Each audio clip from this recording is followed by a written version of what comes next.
새로운 미래를 열어가는데 개헌은 꼭 필요하며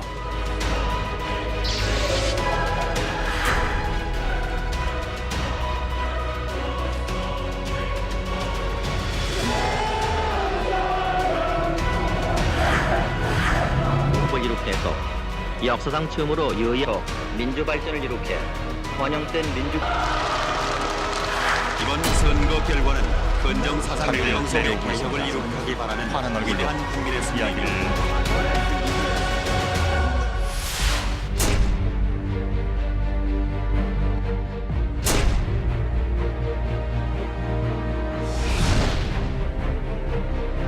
이제는 제도를 바꾸지 않으면 아무리 운영을 잘해도 안 된다는 것과 더불어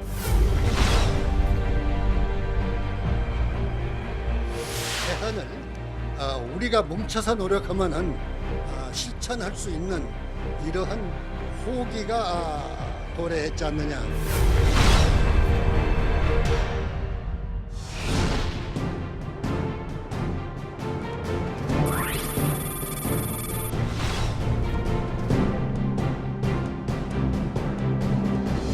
개헌의 주체는 국민이며 개헌의 목표는 국민 행복의 증진입니다.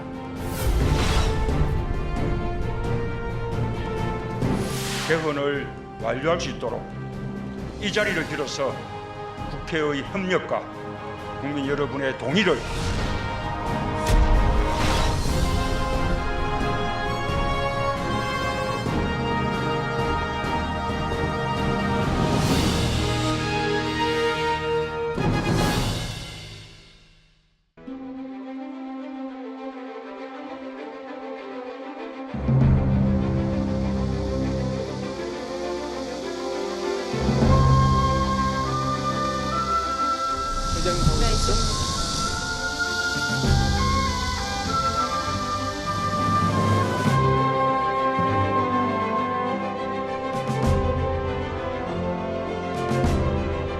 여러분 안녕하십니까, 정관임입니다. 지난 대선 과정에서 모든 주요 정당 후보들이 개헌을 공약으로 내걸었고요. 대통령에 당선된 문재인 대통령 취임 거의 일성으로 내년 지방선거에 개헌 국민투표를 하겠다, 이렇게 약속을 내놨습니다. 적어도 정치권에서는 개헌의 공감대가 다 이루어진 그런 상황이라고 볼 수가 있죠. 마침 올해가 현행헌법 87년 체제 이제 꼭 30년 되는 해이고요. 새로운 시대 정신을 담아낼 개헌이 국가적 과제로 떠올라 있습니다. 하지만 어떤 개헌일까, 또 어떻게 이걸 성공시켜낼 것인가, 아직도 많은 숙제가 남아있죠. 그래서 저희 국회 방송에서는 5회 연속 특집 토론을 준비했습니다. 개헌이 미래다. 오늘 그 첫 번째 시간으로 왜 개헌인가 문을 열도록 하겠습니다. 지금 이 자리에는 국회 헌법개정특별위원회의 자문위원회가 구성되어 있는데 거기 3인의 세 분의 공동자문위원장 모셨고요. 또 국회 사무총장 나오셨습니다. 먼저 김원기 전 의장님 어서 오십시오. 예. 그리고 김형호 전 의장님 어서 오십시오. 네, 반갑습니다. 김선욱 전 이대 총장님 어서 오십시오. 우윤근 사무총장 네, 어서 오십시오. 반갑습니다. 네. 헌법개정특위의 자문위원회에 세 분이 공동위원장이신 거죠? 네, 그렇습니다. 그 헌법자문위원회가 개헌특위 의원들이 36명의 현역 의원들이 계시고요. 또 그분들의 자문을 응하기 위해서 각계각층의 훌륭한 전문가들을 모셨는데 56분이 계신데 이제 그분들을 잘 이렇게 또 이끌어 가실 지도자 세 분으로 여야 전직 의장님들 뭐 훌륭한 분이 많이 계십니다만은 그동안에 헌법에 가장 그 많은 관심을 가지고 또 이끌어 주셨던 우리 김원기 의장님, 김형호 의장님, 또 공법에 대가신 헌법행정법에 아주 큰 업적을 남기신 우리 김선욱 이대 총장, 이렇게 세 분을 공동 자문위원장으로 모셨습니다. 네. 제가 뭐 많은 토론 진행했습니다만 네. 국회의장 전직 두 분을 함께 모시고 토론하는 건 처음인 것 같았어요. 네. 그만큼 헌법 개정이라고 하는 것이 국가적 중차사다라고 하는 걸 느낄 수가 있겠습니다. 오늘 이제 5부작 특집 토론의 첫 회 제목이 왜 개헌인가입니다. 그냥 그 질문을 바로 제가 드릴게요. 김원기 의장님부터 왜 개헌입니까? 헌법이 바뀌어야 정치가 바뀌고 정치가 바뀌어야 나라가 바뀝니다. 이 시기는 그동안에 몇십 년 동안 우리 그 정치사에서 가장 개헌을 할 수 있는 절호의 기회가 이번이라고 생각합니다. 김용호 의원. 저는 정말 더 이상 이 나라에서 불행한 대통령을 더 이상 보고 싶지가 않습니다. 개헌을 하지 않고 현행 헌법대로 계속 했기 때문에 6분 대통령 모두 종말이 불행하게 되었습니다. 대통령의 불행이 국민과 나라의 불행으로 이어졌습니다. 그래서 불행한 대통령을 더 이상 보지 않도록 하기 위해서, 그리고 내용적으로 들어가자면은 이제는 권력을 분산해야 됩니다. 권력 독점에 따른 폐해였기 때문에 권력을 분산해야 되고, 단순한 분산만 아니라 그 권력을 행사하는 주체들의 무한한 어떤 그 책임감이 강조되는 그런 개헌이 되어야 됩니다. 김선욱 총장. 좀 더 대한민국의 민주주의와 민주 정치를 더 확고히 할 수 있는 그런 개헌이 필요한 시점이 됐다고 생각을 합니다. 특별히 이번 촛불 집회에서 국민들이 보여준 대한민국은 민주공화국이다를 외치면서 실제로 국민의 참여가 중요했던 그 정신이 헌법의 중요한 가치로 담겨져서 좀 더 나은 헌법, 그리고 그 헌법 과정이 충실하게 할 수 있는 아주 굉장히 좋은 헌법 개헌의 기회가 되지 않을까 생각합니다. 네. 총장님. 네, 87년 직선제 개헌은 굉장한 변화였습니다. 또 큰 변화가 있었고요. 그 이후로 30년 동안에 대통령 여러분이 바뀌었고 국회의원들은 늘 절반 정도가 초선 의원들로 채워졌습니다. 늘 우리가 물갈이론이라고 하지 않습니까? 그러나 정치의 질적인 변화는 크게 30년 전이나 지금이나 별 차이가 없었다. 그것은 사람으로 바꾸는데 한계가 있었다. 물갈이란 물을 바꿔줘야지 고기만 드러내고 있었다. 그래서 국회의원들을 늘 50% 정도씩 초선으로 바꿨지만 정치는 늘 구태했다. 이제는 구조를 손봐야 할 때다 하는 생각을 하게 됐습니다. 네. 그런데 두 분 전직 의장께서 국회의장 계시던 때에도 개헌을 해보자는 얘기들은 계속 있었지 않습니까? 왜 못하셨던 거죠? 왜 그때 안 됐던 거죠? 잘 아시다시피 우리 그 개헌의 역사라고 하는 것이 국민들이 개헌에 대해서 오해를 할 수밖에 없는 그러한 그 불행한 역사였습니다. 오해한다? 지금까지 9번의 개헌이 있었죠. 전부 다가 권력을 가진 권력자가 이 자기 정권을 연장하기 위해서나 또는 그 권력을 더 확대하기 위해서 국민 의사하고 상관없이 강제적으로 했던 개헌이고, 또 유일한이 87년 체제, 그때는 정당 간의 협상을 통해서 개헌이 이루어졌지만은 국민 의사가 거기에 반영되거나 한 개헌이 아니었어요. 정치 집단끼리 한 개헌이었기 때문에 개헌이라고 하면은 권력을 가진 사람들이 자기의 편의에 따라서 하는 개헌이기 때문에 국민들이 여기에 대해서 상당히 거부적인 그런 생각을 가졌습니다. 그래서 개헌이라고 하는 말을 꺼냈을 때 국민들이 거기에 선뜻 동의하는 그런 분위기가 지금까지 없었어요. 이번에 처음으로 지난번 촛불 시위 이후에 정권이 바뀌고 그 이후에 이 개헌이 국민적인 분위기에서도 전폭적인 동의를 얻는 그런 분위기가 되었습니다. 그 노무현 정부 당시에도 대통령 임기하고 국회의원 임기 맞추는 원포인트라도 개헌을 해보자라는 얘기가 나왔지만 말씀하신 것처럼 국민적 호응, 뭐 정치권의 호응도 얻질 못했었죠, 그 당시 사실. 예, 그렇습니다. 김용호 의장께서는 거의 개헌 전도사라고 불리시잖아요. 국회의장 맞자마자 헌법연구자문위원회 이런 것도 구성하셨었고. 근데 왜 못하셨죠? 뭐 말씀 그대로 제 취임 일성이 개헌이었습니다. 순수한 입장, 선한 마음에서 정치를 보는 사람이라면은 개헌의 적기가 2008년에서 2010년 사이다 하는 것은 공통된 의견이었어요. 모든 대통령 후보들과 정당들이 당선되면 개헌하겠다고 철석같이 약속을 했기도 했거든요. 근데 이제 대통령이 되고 난 다음에 청와대와 여당도 심지어는 야당까지 그 실세 권력을 지닌 몇 사람들의 생각이 바뀌는 거예요. 왜냐하면은 현행 헌법이 누리기에는 좋거든요. 권력을 행사하기에도 좋고 반대만 하면은 또 편하고 하는 이런 어떤 그 문제가 있기 때문에 개헌에 합의가 안 됐어요. 특히 권력의 실세들이 정치의 지도자들이 개헌하겠다는 의지가 없으면은 될 수가 없다는 것을 눈에 보여왔습니다. 그러다가 지난번 이제 촛불 시위 때문에 이제 개헌이 이제 필요성, 더 이상 이렇게 망가진 대통령, 망가진 이 국가를 국민들에게 보여줘서는 안 된다 하는 것 때문에 이제 개헌이 나왔고 이번에 다행인 것은요, 예년과 달리 당선된 대통령 되자마자 당선된 대통령이 개헌을 하겠다고 약속을 했기 때문에 이제는 개헌의 길이 열린 것 같다 해서 크게 희망을 가지고 있습니다.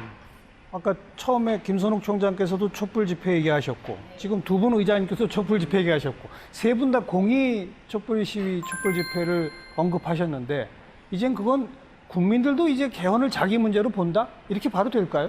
그렇게 생각이 되는데요. 아까 김원기 전 의장님 말씀하셨듯이 우리 재헌헌법이 48년에 만들어져서 9번의 개정을 거쳤는데 그 9번 개정에서 늘 핵심에 있었던 것은 정부 형태를 권력 구조죠, 주로. 그렇죠. 어떻게 할 것인가, 선거 제도를 어떻게 할 것인가. 이제 거기에 권력 구조와 관련되는 것을 중심에 놓고 누가 권력을 가지는 거에 유리한가에 대한 당리당략이 늘 우선했던 개헌이었고 그렇게 하다 보니 기본권도 조금 더 보충을 하고 이러면서 이제 부분적인 내용의 발전은 끊임없이 있어 왔는데요. 그러나 이번에는 핵심이 정말로 국민들의 손으로 국민들의 뜻을 담아서 국민 주권이 실현되는 그런 민주주의를 더 제도화하는 헌법을 만들자. 이런 국민들의 그 염원이 굉장히 크다고 생각이 듭니다. 그러니까 그렇기 때문에 그것을 받아서 정치권이 정말 당리당략으로 가지 않고 정말 국가를 생각하고 국민을 생각하고 그동안 30년 동안의 사회 변화를 담아내고 또 앞으로의 미래를 생각하는 헌법의 내용을 충실히 담는다면 그럼 모든 국민들의 호응을 받을 수 있을 거라고 생각을 합니다. 실제 국민이 바라고 있는지 여론조사한 것도 있죠? 네, 최근에 여론조사를 했는데요. 과거에는 이제 국민들의 호응이 사실은 좀 부족했습니다. 우리 김원기 의장님께서 말씀하신 것처럼 개헌은 권력자들 위한 노름이다 이런 생각이 강했거든요. 87년 체제는 예외입니다만은 그런데 최근에 이제 불행한 대통령들을 계속 한두 번도 아니고 끊임없이 양산하다 보니까 국민들이 최근의 여론조사에 의하면 개헌의 필요성을 절감하는 것은 물론이고 그 개헌이 우리 생활에 굉장히 큰 영향을 끼치고 있구나. 우리들의 실생활에 먹고 사는 문제도 이 권력 구조로 인해서 일어나는 것이구나. 국회가 왜 이렇게 싸움질을 하는가에 대해서 이제 보다 근본적으로 권력을 놓고 이 사람들이 싸울 수밖에 없구나 하는데 많은 공감을 하는 것 같습니다. 그래서 적기라고 생각하고 있습니다. 개헌이 민생 문제와 연결된다? 네, 그런 생각이 최근에 여론조사에서도 확인돼요? 네. 그러니까 굉장히 많은 부분에 헌법에 대해서 많이 알게 되고 헌법이 얼마나 중요한지 맞아요. 그리고 그 헌법이 우리 국민들의 생활과 어떻게 밀접하게 연관되어 있는지를 많이 느끼는 계기가 된 것 같습니다. 작년 가을 이후에 헌법 관련된 책들도 굉장히 많이 팔렸다고 그러고 새로 저술된 것도 많고요. 전 국민의 헌법 공부가 좀 열풍이 좀 일었습니다, 사실. 자, 왜 개헌인가에 대해서 우리가 뭐 국민 기본권 또 자치권 이런 이야기도 해야 되겠습니다만 뭐니 해도 권력 구조. 아까 김영호 의장 말씀하신 권력 독점의 폐해. 이것이 첫 번째 개헌의 어떤 목표, 목적이라고 말해도 상관없지 않겠죠? 그렇죠? 그럼 어떤 개헌을 해야 합니까? 불가피하게 이제 거기는 의견의 충돌이 있을 수 있고 협상을 해야 하거든요. 어떻게 생각하세요? 거기에 앞서서요. 그러니까 어떤 권력이냐 하기에 앞서서 현행 헌법으로 인해서 어떤 폐단이 일어났느냐 하는 걸 먼저 좀 우리가 생각을 해봐야 되지 않겠나 싶은데요. 5년 단임제라는 단임제라는 국민적 여망에 의해서 탄생된 게 87년 헌법 체제 아니겠습니까? 이제 5년으로 됐다 보니까 이 단임제가 평화적으로는 교체가 되지만은 그것이 바로 정치 보복과 흡사한 정치적인 단절, 더더구나 정책의 단절, 특히 중장기 정책과 비전을 잃어버린 나라가 되어버렸어요. 전 정부가 하던 것은 좋고 나쁘고를 떠나서 무조건 엎어버리고 새로운 거 시작하고 또 5년 바뀌면 그게 생명이 5년 가다 보니까 특히 이 비전을 잃어버린, 그러니까 성장의 어떤 그 동력을 잃어버린 나라가 되어버리고, 그러다 보니까 어떻게 됐어요? 이 국가를 그래도 정부를 이끌어가야 할 핵심이 공무원들인데, 공무원들은 5년만 바뀌면 주인이 바뀌어가지고 그 핵심 공무원들을 물갈이를 해버리니까 네, 공무원들이 일을 안 하게 돼버리고, 공무원들이 일을 안 하다 보니까 모든 것이 어떻게 됐느냐, 이제는 부처 이기주의, 집단 이기주의, 진영 논리, 갈등 이런 것만 계속 조장이 되는, 화합과 통합의 길보다는 성장과 발전과 화해의 길보다는 이런 식으로 어떤 그 대립하고 대결하는 이런 분위기가 되어버렸기 때문에 더 이상 이런 제도를 두어서 가지고는 대한민국의 미래가 안 보인다 이겁니다. 그래서 고쳐야 되겠다 하는 거죠. 대통령 선거 끝나면 대통령 권력을 쥔 사람은 모든 걸 자기 마음대로 하고, 그러다 보면 권력에 덫에 빠져서 정권 후반부부터는 힘이 빠져가지고 인기가 떨어지고, 인기가 떨어지니 당연히 그 다음 정권을 인수받은 사람은 전 정권 지우기를 하게 되고, 그런 악순환이었던 거죠. 예. 사실 제가 이 정치권에서 가장 먼저라고 할 수는 없지만은 개헌을 하지 않으면은 정치가 제대로 그 말하자면 시대를 끌고 가는 그런 역할을 할 수 없다. 예. 지금 우리나라 정치가 이렇게 국민으로부터 신뢰받지 못하고 극단적인 불신을 받는 이유는 딴 데 있는 것이 아니고 권력의 지나친 집중에 있다. 네. 이것을 제가 30여 년 정치를 하면서 깊이 느낀 것입니다. 그렇습니다. 제가 기억하건대 2001년 3월 달입니다. 그때 김대중 대통령께서 이 대통령을 하시면서 여당의 총재를 겸하고 있을 때 제가 최고위원으로서 그때 최고위원회에서 정치 개혁을 이제 어떻게 할 것이냐 하는 문제를 논의할 그 자리입니다.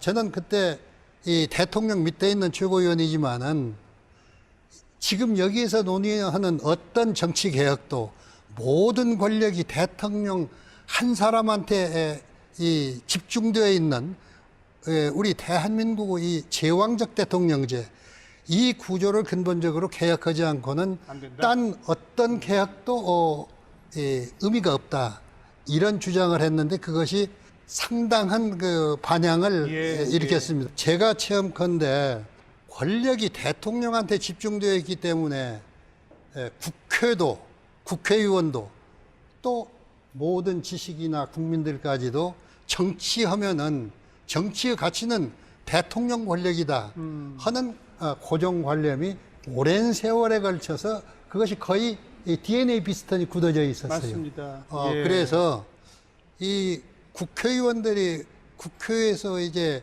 이 법안을 만드는 데 있어서도 모든 것이 어디에 중점을 두고 토론을 하냐 하면은 어떻게 하면은 지금 내가 주장하는 것이 이게 대통령 권력을 우리가 차지하는데 도움이 되느냐, 도움이 안 되느냐. 이것 가지고 하기 때문에. 그러니까 타협이라는 게 별로 없죠. 타협이 없고 all or nothing. 그러니까요. 사생결단하는 전투적인 정치만 수십 년간 있어 왔습니다. 그렇기 때문에 국민들은 정치를 볼 때 정치를 불신하는 정도가 아니고 정말로 이런 표현을 해서 모릅니다만 혐오에 가까운 이것이 이제 국민에 대한 정치에 대한 인식이었어요. 그래서 대화와 타협, 협상의 정치, 소위 의회민주주의의 바람직한 이러한 정치를 우리가 하지 않으면은 정치가 신뢰를 얻을 수 없고, 신뢰를 얻지 못하면 정치가 역할을 못한다. 그래서 모든 것의 시작은 세계 유례 없이 권력이 집중되어 있는 대한민국의 이 제왕적 대통령제의 이 폐단을 바꾸는 거다. 개혁하는 데서 모든 것이 시작돼야 된다. 그래서 제가 이제 그때부터 개헌을 주장하게 됐고 그것이 이제 18대 국회에 와서 우리 김형호 의장이 또 저와 뜻을 같이 해서 이제 좀 방금 말씀 있었습니다만 개헌 전도사로서 역할을 했고 이것이 이제 정치권의 그 이후에 많은 분들이 홍을 해서 개헌에 대한 인식이 점차 확대되는 그런 계기가 됐습니다. 제왕적 대통령제라는 말을 아마 우리 김원기 의장님 처음 사용하셨을 겁니다. 아하. 저는 또 그래서 김원기 의장님이나 저나 현직 대통령에게 밉보이죠. 현직 권력에게 개헌을 하자고 자꾸 그러니까. 그런데 이제는 이제 대통령이 개헌하겠다는 그 공약을 지키겠다고 했으니까 이제는 좀 밑보일 거 없죠, 이제. 달라졌어요. 이제 개헌을 하지 않으면 안 되는 그렇죠. 그런 상황이 됐습니다. 네, 총장님. 두 분 의장님 말씀이 계셨는데 두 분 의장님도 굉장히 대화와 타협을 중시하는 정치 지도자였습니다. 또 원내대표, 당대표도 하셨고 저도 뭐 뒤늦게 원내대표란 걸 해봤습니다만은 제가 법사위원회에서 주로 활동을 했습니다. 마지막 법안을 놓고 이제 충돌하는 지점인데 아무리 대화 타협을 하려고 하더라도 구조적으로 한계가 있다는 걸 제가 절감했습니다.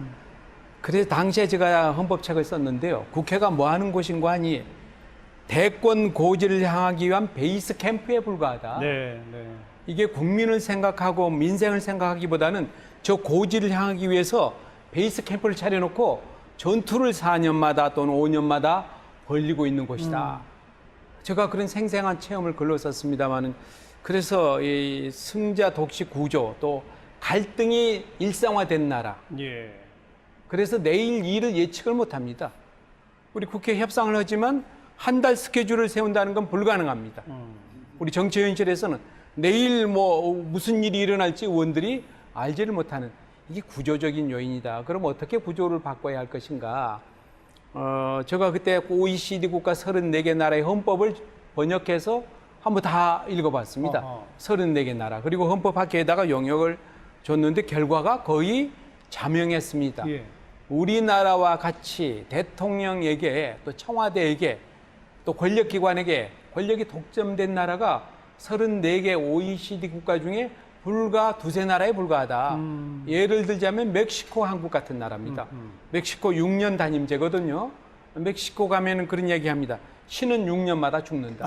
6년 안에 신처럼 다 해먹다가 그 신이 오래 가지 못하고 또 죽어요. 예. 그래서 늘 부패와 제가 멕시코를 뭐 흠잡으려고 하는 건 아닙니다. 비교적으로 얘기했을 때 우리가 굉장히 유사하고 미국의 대통령제를 많이 이야기합니다. 학자들도. 근데 거긴 연방제 나라니까요. 네, 미국에 대해서는 그 이화대학의 뭐 총장님 와 계십니다만은 조지영 교수라고 아주 미국 헌정사를 다룬 유명한 교수께서 서문에다가 이런 글을 썼어요.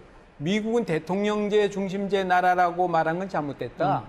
미국은 연방국가다. 예를 들자면요. 검찰총장이 각 주마다 있습니다. 그렇죠. 우리는 과거에 보면은 대통령 권력이 뭡니까? 검찰 장악하는 겁니다. 총장 한 사람, 그 인사권을 다 장악이 가능한 나라 아닙니까? 또 국정원장, 국세청장. 그렇지만 미국은 각 주마다 검찰총장을 뽑는 방법이 달라요. 또 각 주의 대법원장을 뽑는 방법이 달라요. 네. 연방 대법원에서 선고하는 건수가 1년에 100건이 안 됩니다. 우리는 대법원으로 다 모여서 1년에 2만 4천 건, 5천 건. 또 검찰총장이 모든 검사들의 총 그 우두머리가 돼가지고 그렇죠. 영향력을 행사할 수 있는 구조다. 어떻게 미국의 대통령을 갖느냐?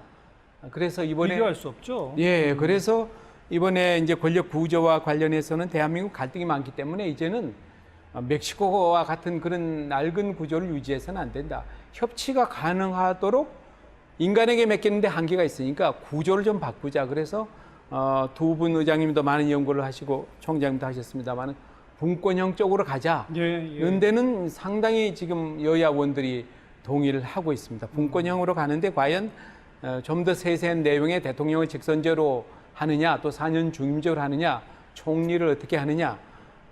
강론은 좀 다릅니다만 총론은 대통령 권력을 이제 분권하자. 예. 지방 권력도 지방 분권 이렇게 하자 하는 쪽으로 큰 흐름은 잡혀져 있습니다. 김선욱 총장께서 이 분권형이라고 하는 단어 속에 분권형 대통령제도 있고 의원 내각제도 아예 있을 수 있고요. 네. 어떤 것들을 우리가 그려볼 수 있을까요? 저는 지금 이제 다 이렇게 국회에 계시었던 분도 계신 분인데 대통령의 권한을 지금 분권하자는 건 결국 의회로 권한을 나누자는 네. 거잖아요. 이제 물론 뭐 지방과 중앙의 그런 것도 있지만 그 대전제는 국회에 대한 또 국민의 신뢰가 전제가 돼야 되는 부분이 있다고 생각을 합니다. 그러니까 대통령제의 문제 못지않게 그러니까 그 부분에 대한 전제를 어떻게 확보하고 국민의 신뢰를 얻어서 이제 이 권력 구조의 변화를 가져올 건가 이게 저는 굉장히 큰 문제라고 생각을 해요. 그래서 어떤 의미에서 여전히 대통령 4년 연임제로 가자는 의견을 가진 분들도 여전히 많고 또 이제 더 나가면 의원 내각제까지도 가고 그 중간쯤이 지금 우리가 분권형 대통령제를 이야기하고 있는데 그렇다면 저는 그렇게 생각이 들어요. 지금 우리가 이 30년을 거쳐서 해본 결과는 사람에 따라서 될 일은 아닌 것 같다. 제도적인 보완이 반드시 필요하다는 생각까지는 왔는데 모든 권력이 통제되어야 되거든요. 그러니까 그 권력을 좋은 권력자가 누리면 부패하지 않을 거다라는 거는 전제가 틀렸고요. 어떤 의미에서 부패하고 남용되는 거는 사람의 속성이 아닌 권력의 속성이라고도 말하고 있거든요. 그렇다 그러면 대통령의 권한이든 모든 국가 권력에 대해서 통제하고 견제하는 장치를 저희가 분명히 잘 만드는 것이 이번 헌법에서의 굉장히 중요한 숙제라고 생각이 들고요. 그리고 이제 권력을 분산하고 그게 또 뭐 의회로 가든 그런 장치가 만들어질 때 의회는 국회는 국민들로부터 얼만큼 신뢰를 받으면서 그 지지를 받을까에 대한 고민이 먼저 돼야 된다는 생각을 갖습니다. 네. 제가 말씀하세요. 분권형 대통령제에 대해서 책임이 좀 있는 처지입니다. 그래서 한 말씀 드려야겠습니다. 제가 분권형 대통령제를 처음 이야기한 것이 18대 국회에 와서 국회 안에 이제 개헌 모임이 조직되어 가지고 그때 첫 번 그 회의 때 나를 초청해서 이제 내가 거기에 대해서 그 의견을 개진할 수 있는 기회를 줬어요. 그래서 그때 내가 앞으로 이제 제왕적 대통령제는 딴 어떤 폐단도 많지만은 권력을 독점적으로 가지고 있는 대통령한테도 이게 그동안에 많은 이 불행과 폐해를 줘왔다. 그렇죠. 이승만 대통령 이후에 그 우리나라 대통령이 나왔는데 한 분도 예외 없이 전부 다 끝이 다 불행했어요. 모든 대통령들이 한결같이 다 불행한 것은 본인의 정치의 잘못도 있겠지만은 한 사람도 예외가 없다는 것은 제도에 이게 문제가 있는 거 아니냐. 그렇죠. 그래서 이제 이 그 제왕적 대통령제에 대한 그 비판을 했었습니다. 그런데 이것을 그러면 어떻게 할 것이냐 하는 데는 이제 그 당시에는 이제 많은 식자들이랄지가 의원 내각제를 이야기하는 분들이 많았어요. 그게 보편적이니까. 사실 세계 여러 나라에 그 방금 말씀이 있었습니다만은 그 제도 나라 중에 제일 다수의 나라들이 의원 내각제를 하는 나라들이 절대 다수 아닙니까? 특히 이제, 선진 민주 정치 선진 민주 국가에서는 대부분 의원 내각제. 그런데 의원 내각제라고 하는 것은 국회가 이제 최고 권력을 맞습니다. 갖고 국가를 그 책임지고 나가는 제도가 이제 의원 내각제인데 지금 의원 내각제를 주장해 가지고는 국민 투표에서 개헌이 가결될 가능성이 전혀 없다. 네, 그런 얘기를 했어요. 노골적으로. 왜냐하면은 국민의 국회와 정치인에 대한 불신이 이렇게 광범하고 심하기 때문에 대통령이 하던 모든 권한 그것을 대통령은 그만두고 이 국민들 보고도 대통령 권력을 뽑는 것을 못하게 하고 자기들이 다 하겠다. 이 사람들 염치 없는 사람들이라고 이렇게 공격을 하고 나서면은 아무리 그 내용이 좋을지라도 국민 투표에서 가결될 가능성이 전혀 없기 때문에 나는 우리나라의 그 특수한 형편에서 이 의치와 이제 통일 문제, 국가안보 이런 문제는 임기가 보장된 국민 투표를 통해서 뽑히는 대통령이 그대로 맞고. 그것을 갖고 말하자면 정치 안정의 중심이 돼서 이렇게 나가고, 딴 내치 문제는 국회가 뽑는 총리가 맞는 게 책임지고 어떠냐? 나가는 이러한 분권형 대통령제로 하는 것이 현실적으로 개헌이 가능한 제도다. 이렇게 이제 노골적인 이야기를 했어요. 그 이후에 아마 내가 기억하는 대로는 국회 개헌 모임의 절대 다수도 저하고 생각을 같이 해서 거의 그 분권형 대통령 쪽으로 큰 가닥이 접혔다고 예, 생각합니다. 그 내용이 조금씩 구체화되는 거예요. 분권형이라면 뭐냐? 외치 내치를 분리하는 걸 고려해 볼 수 있다. 근데 또 일각에서는 그게 그렇게 딱 칼로 무자듯이 잘라지느냐? 외치 내치 분리라는 것이 모범적으로 시행되는 그런 나라가 또 없지 않느냐? 어떻게 생각하세요, 이거? 이 숙제 어떻게 풀어야 되는 겁니까? 그러니까 이제 이 핵심은, 개헌의 핵심은 김원기 의장님이 누누이 말씀하셨지만은 제왕적 대통령제라고 할 수 있을 만큼 대통령에게 주어진 막강한 권력과 권한을 어떻게 슬기롭게 배분하느냐. 그러니까요. 이거란 말이에요.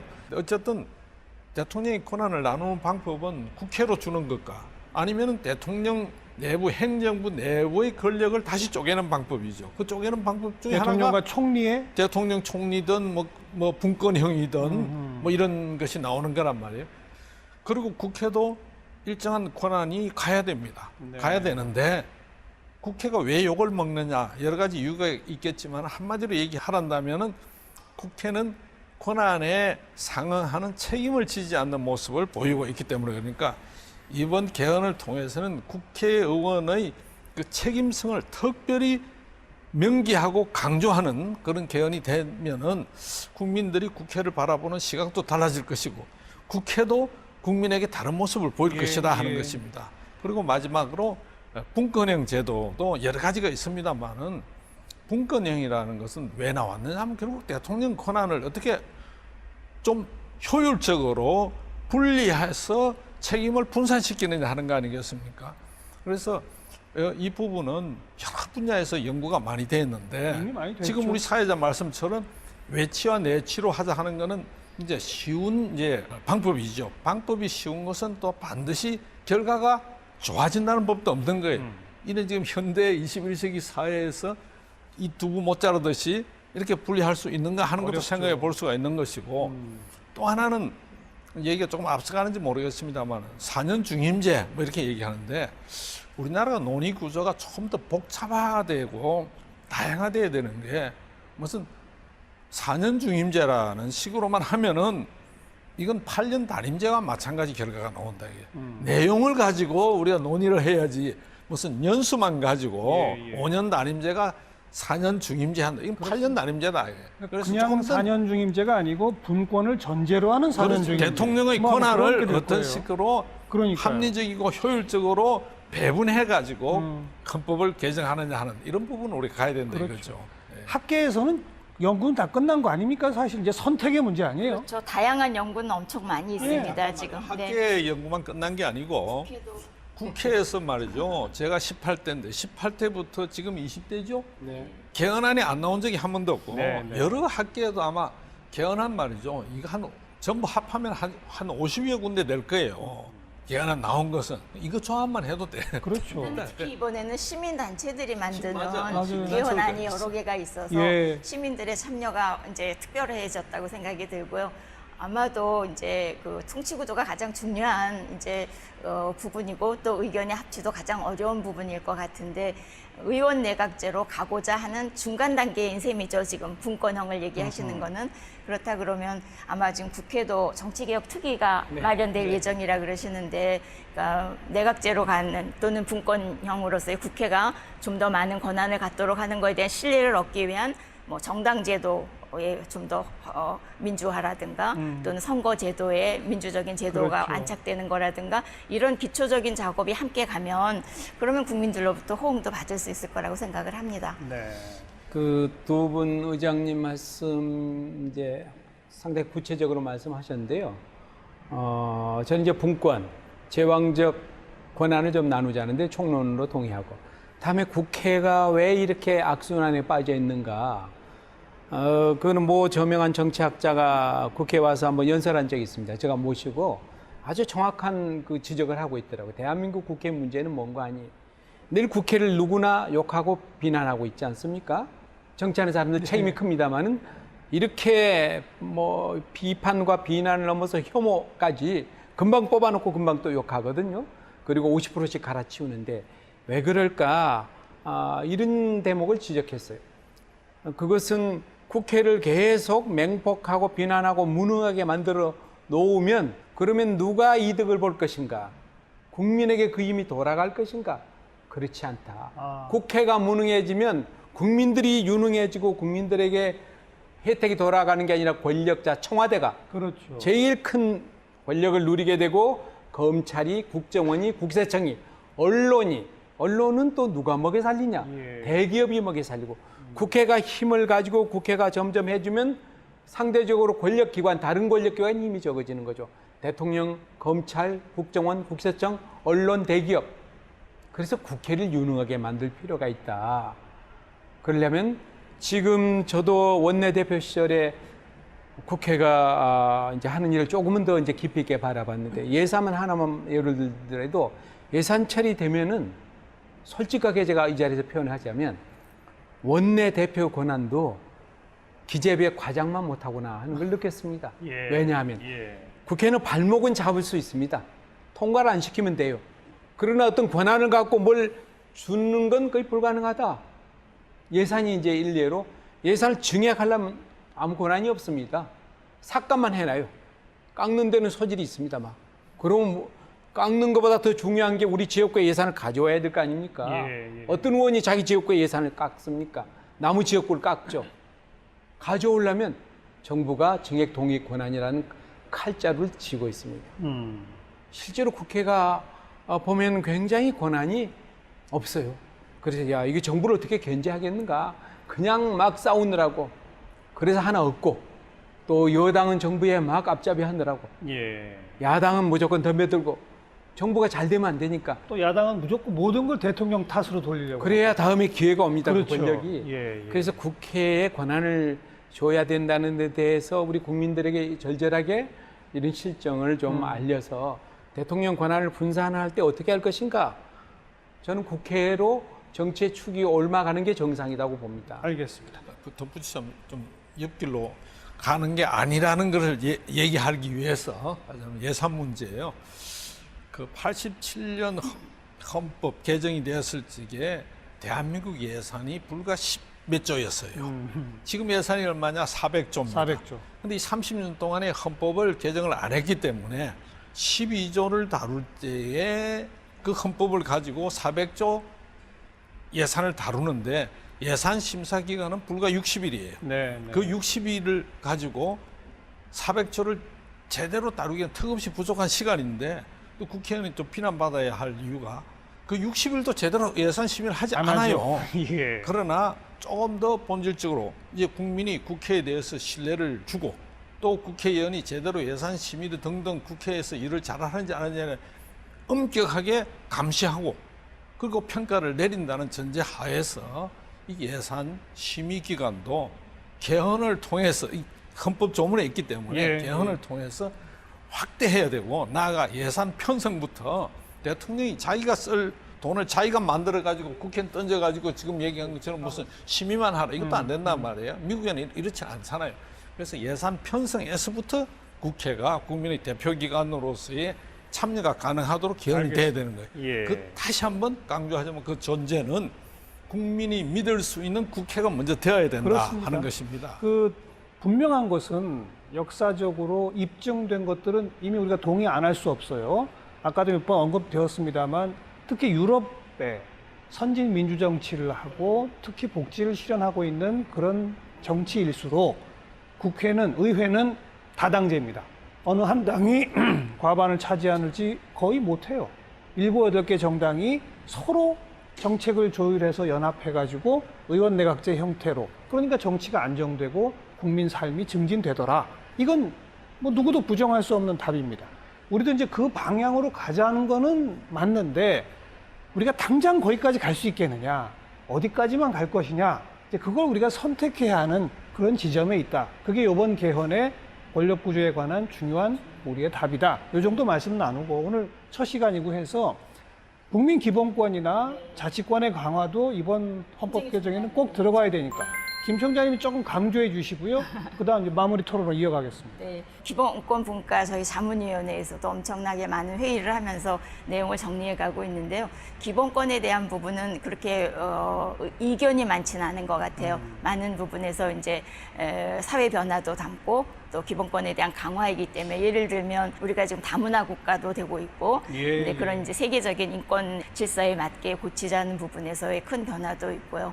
그리고 뭐 환경권이라든가 환경권. 네, 그리고 또 정보권 이런 사회 변화에 따른 정보 접근권. 네, 그리고 그 지속 가능한 권리들에 대한 것들에 대해서 또 복지도 강화하고 이러는 부분이 있고 또 이제 제가 여기 지금 공동위원장으로 3분 중에 하나로 참석을 하고 있는데 성평등권에 대한 의견도 이제 굉장히 그렇죠. 많이 있는데요. 이유는 이제 우리 사회가 굉장히 많이 발전됐고 여성들의 사회적인 역할이 늘어나기는 했으나 여전히 사회적, 정치적, 경제적인 어떤 영향을 미치는 그런 지위에는 굉장히 적은 나라로 지금 되어 있습니다. 예를 들면 현재 국회의원 17% 여성이신데 세계적인 순서로 보면 194개국 중에 116위라고 그럽니다. 네, 네. 그리고 뭐 아시아 평균에도 못 미친다고 하고 있고요. 뭔가 이제 그 앞으로 시간이 지나면 될 것이다라고 하지만 그 가운데 막혀 있는 유리천장이 너무나 강고하기 때문에 좀 더 성평등에 대한 실질적인 평등을 실현하기 위한 헌법에서의 규정이 필요하다는 논의가 많이 있고 지방분권 쪽 아까 말씀하셨는데 지방자치는 민주주의의 꽃이라고도 하고 민주주의의 실험장이라고도 하는데 우리나라의 지방자치제도는 굉장히 획일적입니다, 현재. 그렇죠. 그래서 보다 더 많은 자치 입법권과 자치 행정권과 뭐 자치 재정권, 자치 조직권 이런 것들이 훨씬 더 강화돼야 될 필요가 있는데 그 수준과 범위는 지금 그 정도가 좀 많이 달라서 거의 연방국가 수준의 분권까지도 이제 논의되고 있기는 한데 맞아요. 얼마만큼 이제 합의를 이루면서 보다 강한 지방자치 제도를 이번 헌법에서 담을 수 있을지 숙제 중에 하나라고 생각합니다. 이 성평등 관련해서는 그나마 국회의원 비율은 적어도 네. 지금 주요 5개 정당에 3분이죠, 현재. 당대표 3명이 여성입니다. 이건 좀 획기적으로. 대통령도 여성이었습니다. 그렇죠, 그러나 그렇죠. 예.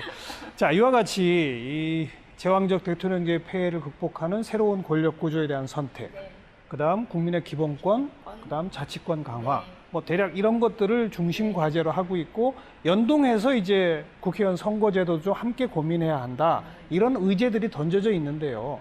우영근 총장님, 내년 지방선거가 며칠이죠? 6월 달로 예정돼 6월 며칠이죠. 있습니다. 그러면 역산해 보면요, 이게 네. 언제까지 어떻게 해야 합니까? 이게 지금 가능한- 개헌 특위 예정은 이제 상당한 연구를 다 이제 모아놓고 있고 국민들에게 알리는 일을 8월 달에 아마 11군데 지역을 돌면서 지역 여론을 수렴하고 지금 자문회의도 이제 더 가동을 하고 또 뭐 국민 원탁 회의도 하고 해서 늦어도 내년 2월까지는 뭐 빠르면 연말에 개헌안에 합의를 해서 국회를 우선 통과시켜야 되니까요. 그렇죠. 그리고 나서 이제 국민투표는 비용을 감안하면 내년 지방선거 때 같이 하는 게 효율이 높다고 하니까 예. 빠르면 12월 달에 하고 아니면 내년 2월 또는 4월 국회에서 여야 합의로 통과해서 늦어도 4월까지는 해야죠. 그렇죠. 그러나 그건 너무 늦기 때문에 2월까지는 목표로 국회는 하고 있습니다. 3분의 2 이상 동의해야 되는 거잖아요. 네, 국회 그런데 3분의 2 찬성. 그게 이제 숫자상 3분의 2고 네. 사실상은 모두 합의해야 가능한 거 아닙니까? 그렇죠. 내용이 다르니까. 내용에 들어가서 기본권 분야도 상당히 지금 진척이 많이 됐더라고요. 권력 구조 부분하고 선거제도가 조금 지방 분권도 대부분 동의하고 있고요. 선거제도는 정당 명부식 비례대표, 중대선거구제 이 점에 네네. 차이가 너무 구체적으로 오늘 뭐 이 자리에서 할 건 네. 없을 것 같고요. 결국은 지금 말씀하신 것처럼 3분의 2라는 것은 전 정당, 전 정파의 합의라는 것을 전제하는 거예요. 예, 전제하는 거예요. 그래서 지금 아주 좋은 계기란 말이에요. 모든 곳에서 다 원칙적으로 개헌하자고 했으니까 또 날짜도 대체적으로 합의가 나왔잖아요. 그렇죠. 아주 일정도. 그럼 어떻게 해야 되느냐 하면은 각 정당끼리 타협을 붙여가지고는 쉽지 않더라고요. 저희 경험상. 근데 이번에 마침 말이죠. 개원특위 안에 자문위원회가 구성되었어요. 네. 제가 자문위원장 중에 한 사람이라서 그런 게 아니라 이번 자문위원들을 보니까 면면들이 정파색, 정치색이 비교적 엷어요. 비교적. 다른 어느 때보다. 그래서 이 자문위원들이 안을 만들어낼 수 있겠구나. 네. 예? 눈치를 어떤 개헌이든지 100년 대계까지는 안 가더라도 30년 대계는 가야 된단 말이에요. 어떤 큰 세력이나 실력자의 눈치 보면은 그건 올바른 개헌이 안 된단 말이에요. 이 자문위원들이 중심으로 되면은 가장 합리적이고 괜찮은 헌법안이 나올 것 같습니다. 이걸 가지고 각 정당에서 또 특위에서 논의를 하면은 좀 더 쉽고 빠르고 합리적인 방법이 될 것이다 하는 생각이 들어서 내가 이 기회에 꼭 말씀드리고 싶었어요. 자문위원단이 단일안을 먼저 낸다. 그렇습니다. 그 합의가 거기서부터 가능할 것이다 하는 거예요. 그걸 가지고 각 당의 의견들이 근데 그걸 하면 각 되죠. 당이 다 수용할까요? 그러면 각 당의 안엔 안보다는 훨씬 낫죠. 각 당의 안보다는. 네. 그것도 좋은 방법 중에 하나라고 생각합니다. 정파적인 정당적인 색깔이 가장 엷은 곳이 그리고 국회 안에 있는 기관이고 하니까. 사실은 그리고 거기 53분의 한마디만 더 하자면은 대통령이 개헌에 대해서 적극적인 관심을 가지고 있는 것은 고마운 일이고 좋은 일인데 대통령이나 청와대나 정부가 개헌을 주도하겠다는 생각은 애시당초 말아야 됩니다. 그건 정부나 청와대는 개헌을 돕도록 후원해주고 지원해주는 그런 역할에 국한해야지 정부 주도로 뭘 하겠다는 생각하면 이거는 국민적인 개헌이 될 수가 없다 하는 겁니다. 근데 만약에 내년 2월 이렇게까지 갔는데도 국회는 합의를 못 이룬다. 그러면 대통령이 정부 차원의 안을 낼 수도 있다. 만약에 국회에서 합의 못하면 못하는 겁니다. 못하는 거다. 국회에서 개헌 투표를 하는데요. 김호 기자님 어떻게 생각하세요? 매듭을 딱 맺으려면요. 좋은 말씀들이신데 사상 개헌이라고 하는 것은 앞서 말씀들이 계셨지만은 모든 정당들이 다 합의를 하는 것과 마찬가지입니다.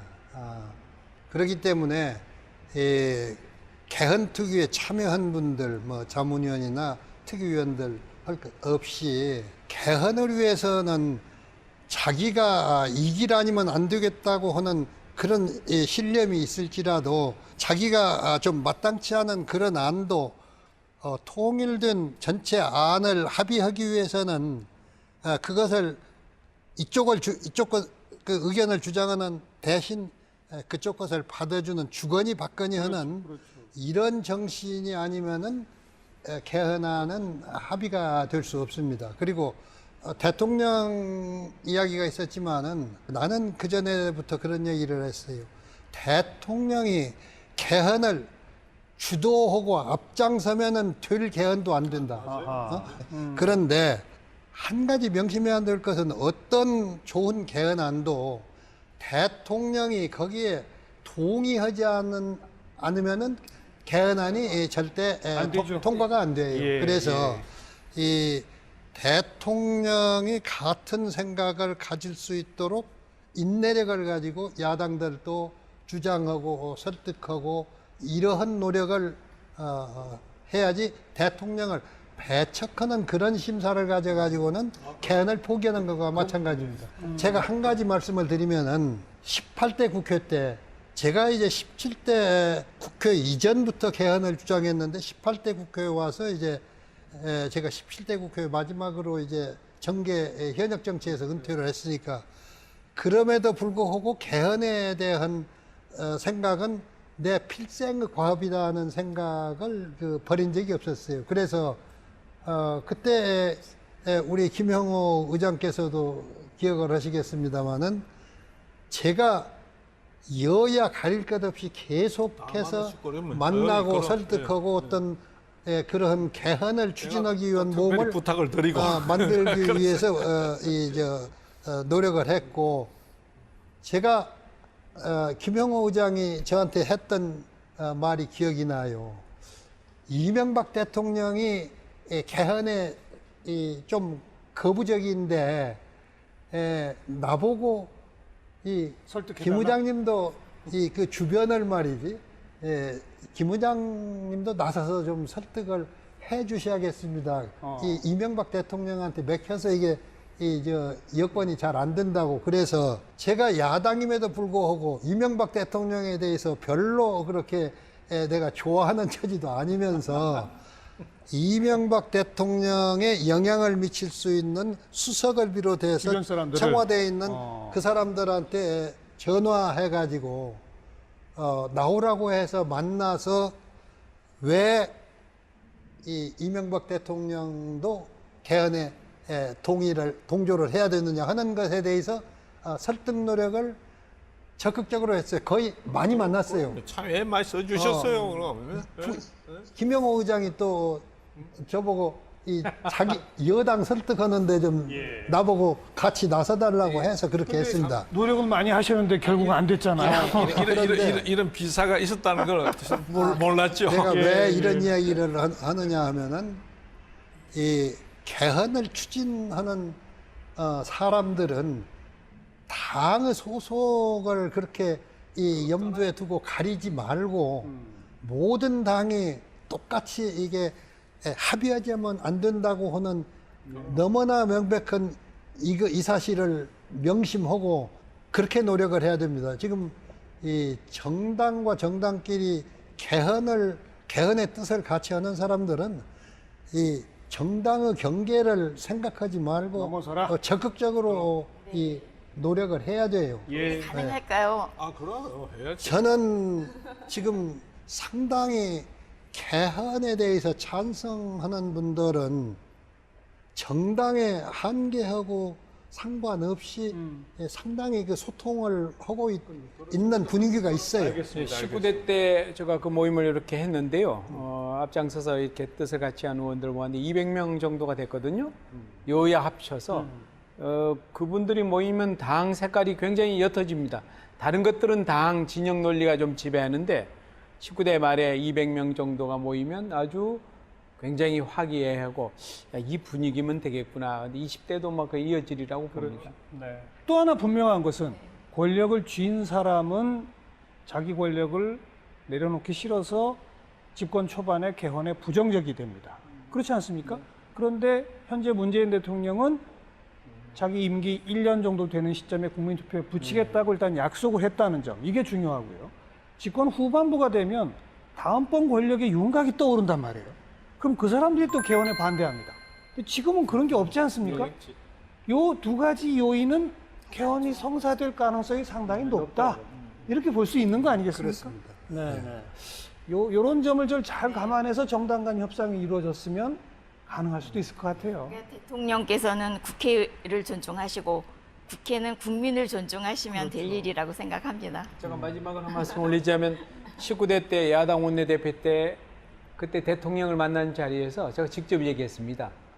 여야 대표, 당대표, 원내대표 있는 자리에서 대통령께서 이제 국회 와서 시정연설 예산 때문에 그때 제가 이제 대통령께서 늘 이제 국회가 뭐 일하는다. 그래서 제가 그 이유가 여당 권력 구조에 있다고 제가 직접 말씀드렸어요. 여당은 정부에 앞잡이하기 바쁘고 야당은 싸우기 바쁘니까 이걸 하는 게 좋겠습니다. 그랬더니 대통령께서 한 말씀도 대꾸를 안 하시더라고.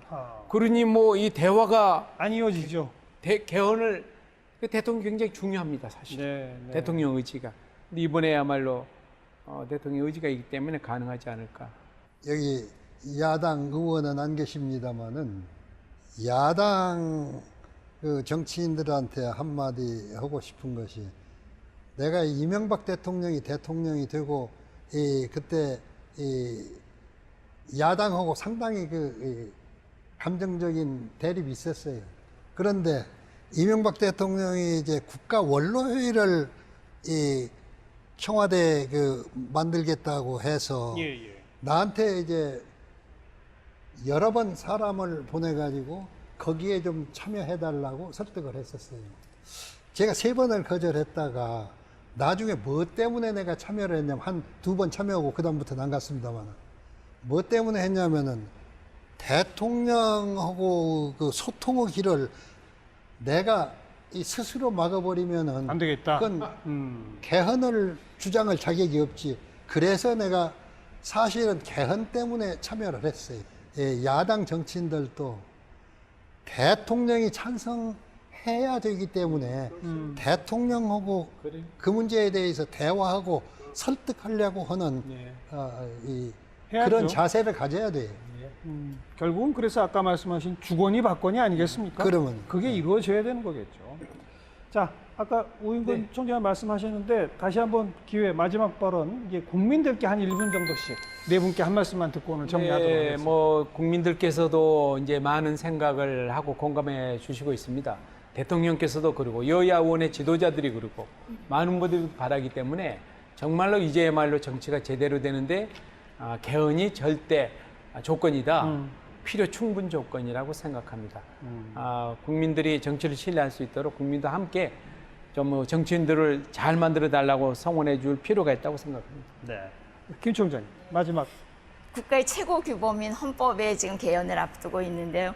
국민들께서 대한민국이 민주공화국이고 국가의 권력은 국민으로부터 나온다는 주인의식을 갖고 헌법 개정에 더 많은 관심 갖고 더 많은 그 참여의 그런 기회로 삼아 주셔야 좋은 헌법이 만들어질 거라고 생각이 듭니다. 네. 저희 자문위원회에는 이제 전문가들과 또 시민단체의 대표들이 많이 참여하고 계시는데 가능하면 이번 개헌에 국민들의 의견이 많이 반영되고 참여될 수 있도록 하는 과정을 만들겠다는 노력들을 많이 하고 계십니다.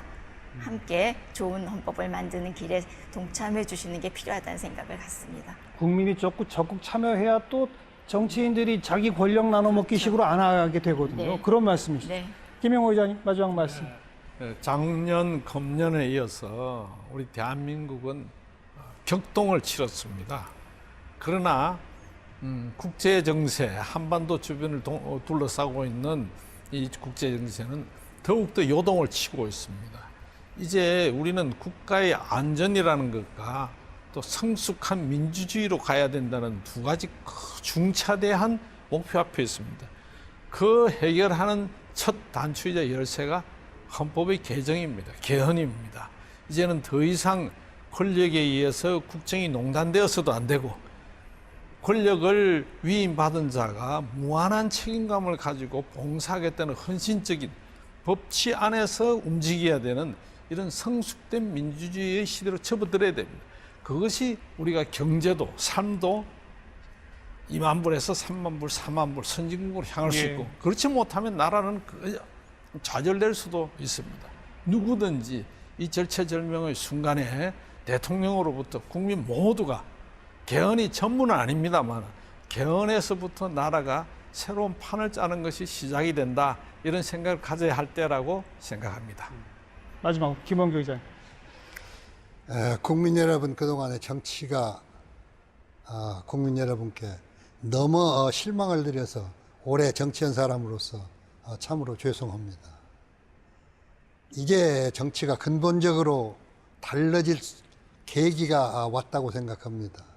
정치의 기본 틀을 이번에 바꾸는 운동이 지금 전개되고 있습니다. 국민들이 여기에 같이 참여하셔서 기본 틀을 새로운 시대에 맞게 틀을 바꾸면은 정치도 크게 바뀔 것입니다. 여러분들이 믿을 수 있는 그러한 정치가 되어서 새로운 나라를 만들 수 있는 절호의 기회를 맞고 있다고 생각합니다. 국민 여러분, 아무쪼록 새로운 틀이 만들어질 수 있도록 국민 여러분들께서 도와주시기 바랍니다. 네. 네 분 오늘 귀한 시간 내주셔서 좋은 말씀 들려주셔서 대단히 감사드립니다. 오늘 네 분 수고 많으셨습니다. 네, 감사합니다. 네, 오부작 특집 토론 개헌이 미래다. 오늘 그 첫 시간 왜 개헌인가 함께 하셨습니다. 이어질 앞으로의 방송에도 많은 관심 갖고 이 개헌 추진 과정에 국민적 참여가 있어야 할 것 같습니다. 다음 주 이 시간에는 오늘도 좀 뜨겁게 토론을 나눈 권력구조, 우리에게 바람직한 정부 형태는 무엇인가를 가지고 집중적인 토론을 펼치겠습니다. 다음 주에 다시 뵙죠. 안녕히 계십시오.